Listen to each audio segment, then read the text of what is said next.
Hello everyone, welcome again to my channel Kushank sir. In the previous class, we already have completed the topic active passive voice, but today before you I have brought the exercise related to active passive voice. आज हम लोग exercise करेंगे active passive voice का. चलिए देखते हैं पहला sentence. But I request you that if you are doing this sentence making, changing the sentence from active to passive, so I request you that first of all that whatever the rules that I have mentioned you on the board, you just keep with yourself and then see that how it works.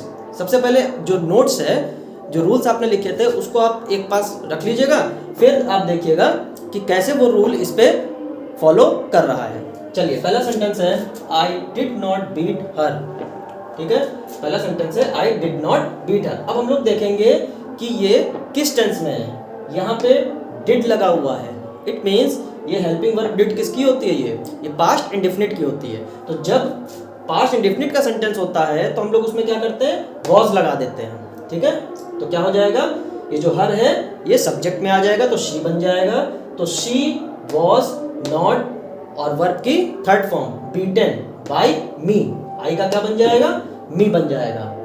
हमेशा ध्यान रखिएगा, पहले भी मैंने बताया है कि जब पैसिव वॉइस करेंगे तो हम लोग क्या करेंगे, वर्ब की थर्ड फॉर्म का यूज करेंगे और बाय का यूज करेंगे. She was not beaten by मी.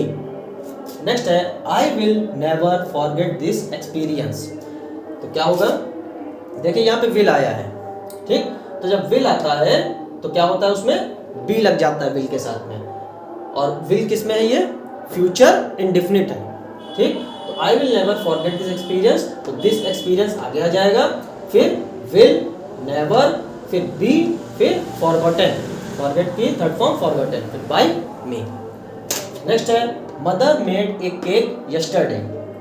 तो यहाँ पे देखिए मेड, मेड क्या है, वर्ब की थर्ड फॉर्म है, और जो मेड है वो यहाँ पे वर्ब की सेकंड फॉर्म है. क्यों, अगर थर्ड फॉर्म होता तो यहाँ पे हैज, हैव या हैड का यूज होता. यहाँ पे कोई हेल्पिंग वर्ब नहीं दिखाई दे रही है तो हमको पता चल रहा है कि ये हमारा पास्ट इंडेफिनिट है. तो पास्ट इंडेफिनिट है तो हम लोग वॉज का यूज करेंगे. तो a cake was made by mother yesterday. ठीक है, तो ये यस्टरडे या मॉर्निंग या इवनिंग इस तरीके के जो शब्द होते हैं ये आखिरी में ही लगते हैं. फिर है द बॉय टीच्ड द गर्ल. तो द गर्ल वॉज टीच्ड, यहाँ पे टीच्ड है वर्ब की सेकंड फॉर्म. अगर यहाँ पे हैज हैड आता तो हमको पता चल जाता कि ये क्या है, वर्ब की थर्ड फॉर्म है. तो पास्ट इंडेफिनिट है, तो the girl was teached by the boy.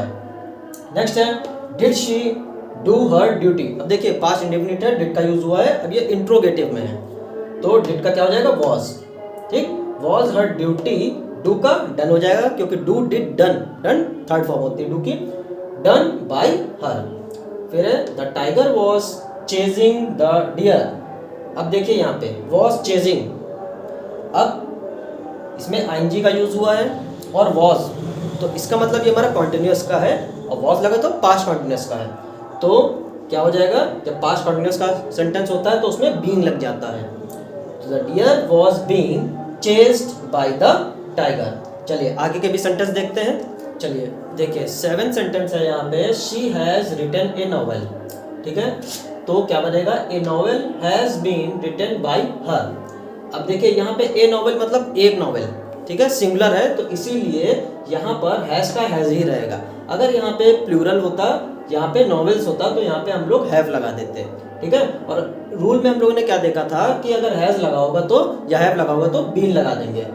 तो a novel has been written by her हो जाएगा, शी का क्या हो जाएगा, हर. नेक्स्ट है she has prepared her lessons. She has prepared her lessons. यहाँ पे देखिए लेसन्स प्लूरल है, अब देखिए यहाँ पे हर लेसन्स हैव हो जाएगा. ठीक है, यहाँ पे हैज इसलिए लगा होता क्योंकि जो शी है, जो प्रोनाउन शी है वो सिंगुलर है.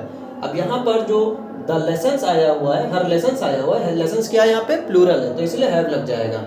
Have been prepared by her. फिर है have you finished the report. तो द रिपोर्ट, सॉरी यहाँ पे हैव लगा हुआ है, मतलब क्या है, ये इंट्रोगेटिव सेंटेंस है क्योंकि हेल्पिंग वर्ब पहले आ गई है. तो द रिपोर्ट है। अब जब द रिपोर्ट पहले आ रहा है तो इसको, ये क्या है, द रिपोर्ट सिंगुलर है तो इसलिए हैज आ जाएगा यहाँ पे, ठीक है। तो has the report been finished by you, पहले यहाँ पे क्या होगा, हैज जो हेल्पिंग वर्ब है वो तो पहले ही आएगी, फिर द रिपोर्ट आएगा, उसके बाद बीन यहाँ पे लगेगा, बीन फिनिश्ड बाय यू। फिर है the police have caught the thief, the police have caught the thief, तो द थीफ क्या है, सिंगुलर है, तो the thief has been caught by the police. तो यहाँ पे कुछ एक्सरसाइज मैं आपके सामने लाया था। अब नेक्स्ट क्लास में कुछ और भी एक्सरसाइज की प्रैक्टिस करेंगे एक्टिव पैसिव वॉइस की। Till then thank you, bye bye and take care and subscribe my channel Kushang sir.